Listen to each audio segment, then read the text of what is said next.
Victoria, darling, going to bed now. Need anything? No, my love. Good night.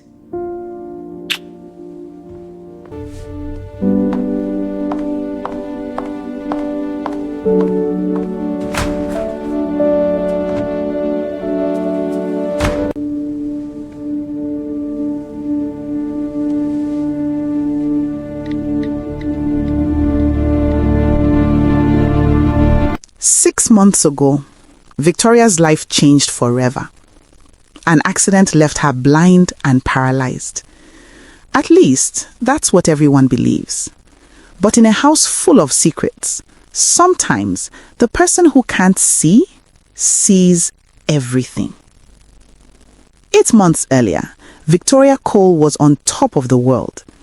She'd built a tech startup from nothing, sold it for 200 million naira, and married a man she thought was her equal.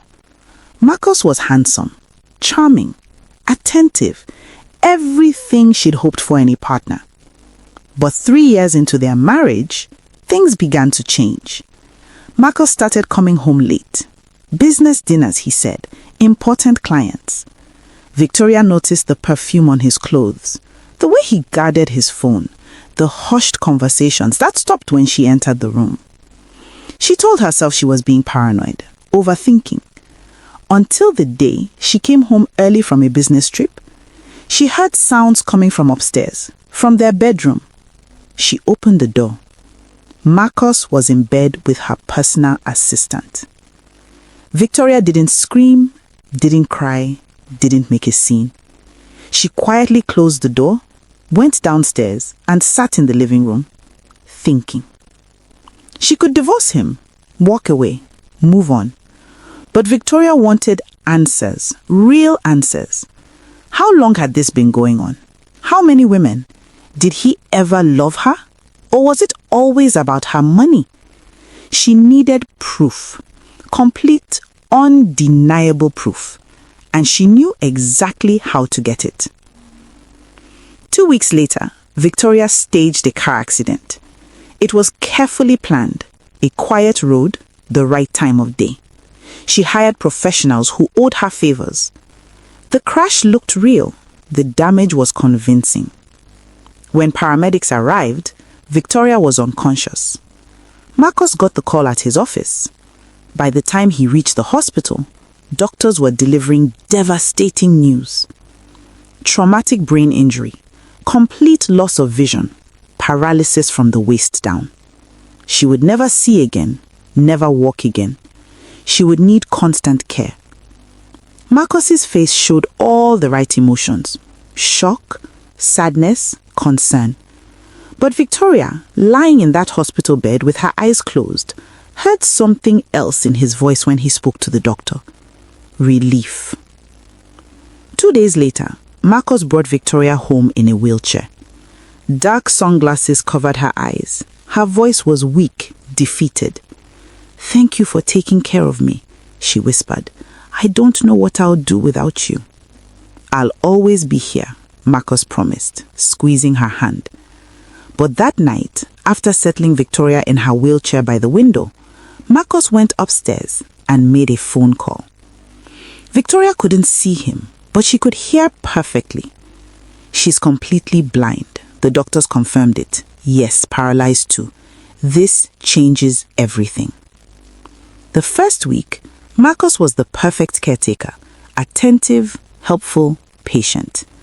The second week, a woman came to visit to help with Victoria's care, Marcus said. But Victoria heard them kissing in the hallway. "Is she really blind?" the woman whispered. "Completely," Marcus confirmed. By the third week, Marcus was bringing women home during the day. They would walk right past Victoria, sitting in her wheelchair, completely ignoring her presence, like she was a piece of furniture, insignificant, invisible. Victoria sat through it all, silent, motionless, playing her role perfectly. But she wasn't helpless. Before the accident, Victoria had installed cameras throughout the entire house, hidden, sophisticated, recording everything. Every night Marcus thought she was asleep, she was documenting. Voice-activated recorders captured every conversation. Her phone logged every detail: dates, times, names, evidence. By month 2, Victoria had discovered something worse than the affairs. Marcus was working with lawyers to gain power of attorney over her finances. Since she can't manage her business affairs anymore, he was positioning himself to take everything: her money, her assets, her entire empire. And she heard him tell one of his mistresses the final piece of his plan. Once the paperwork goes through, we'll put her in a facility, some quiet place where she'll be taken care of. Then we're free. Victoria sat in her wheelchair, listening to her husband plan to warehouse her like an inconvenient problem. Still, she waited, gathering more evidence, building an airtight case. Then came month 4. A new woman entered the house, walked past Victoria's wheelchair into the kitchen. Her perfume was familiar. Her voice was unmistakable. It was Jennifer, Victoria's sister.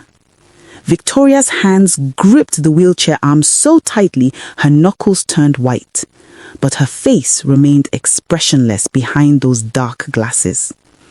She listened as Marcus and Jennifer talked in the kitchen. "When are you leaving her?" Jennifer asked. "Soon. I'm almost done with the financial paperwork. Everything will be ours." "And what about her?" "A care facility. She'll never know the difference." They laughed, kissed, went upstairs to Victoria's bedroom. One tear rolled down Victoria's cheek, not from sadness, from rage. That night, Victoria made a phone call. "Jessica, it's time."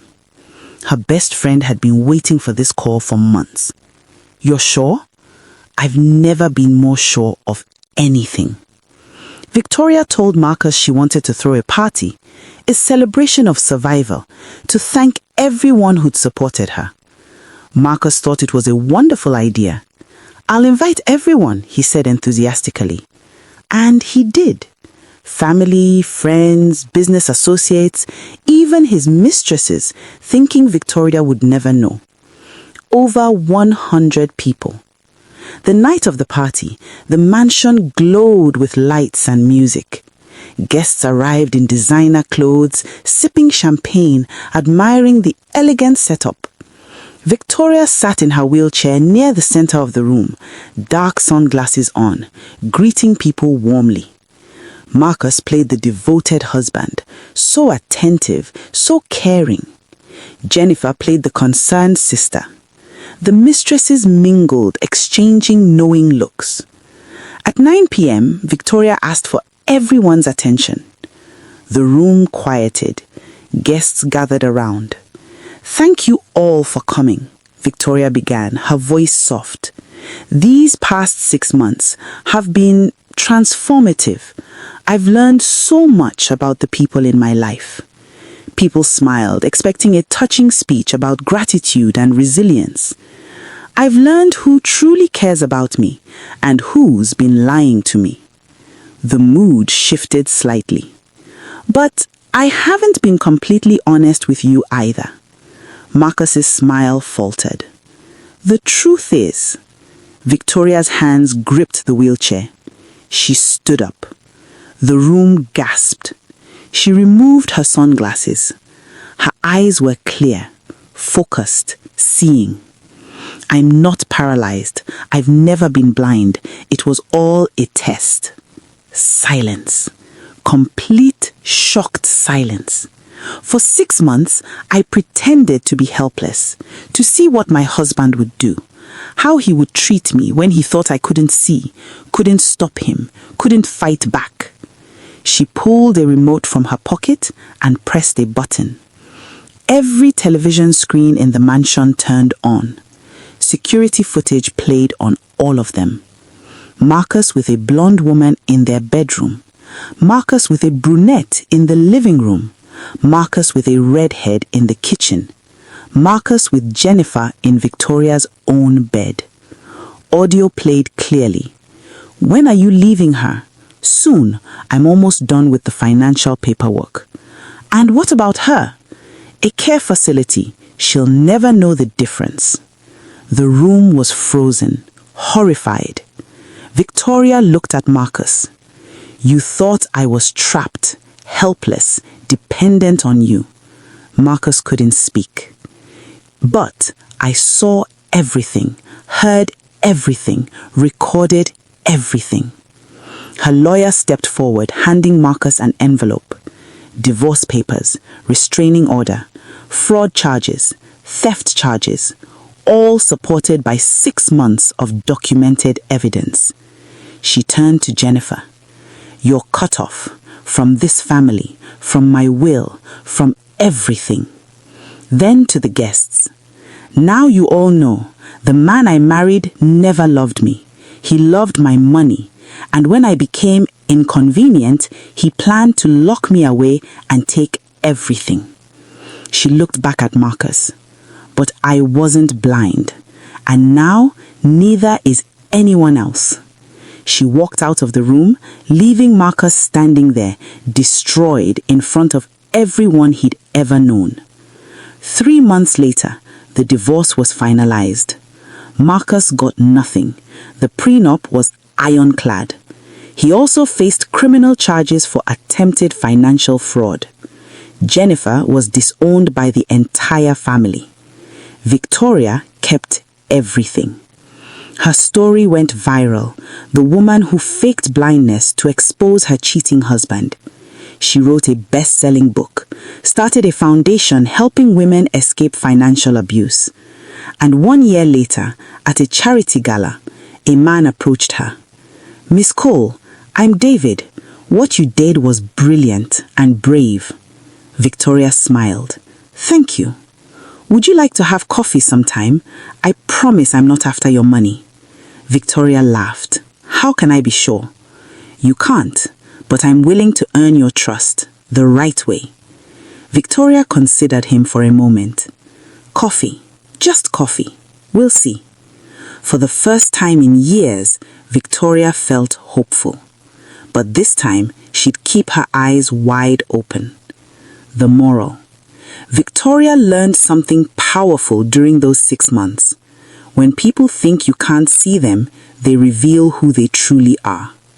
Marcus showed his real self when he thought she was helpless. Sometimes the person who appears blind sees more clearly than anyone else in the room.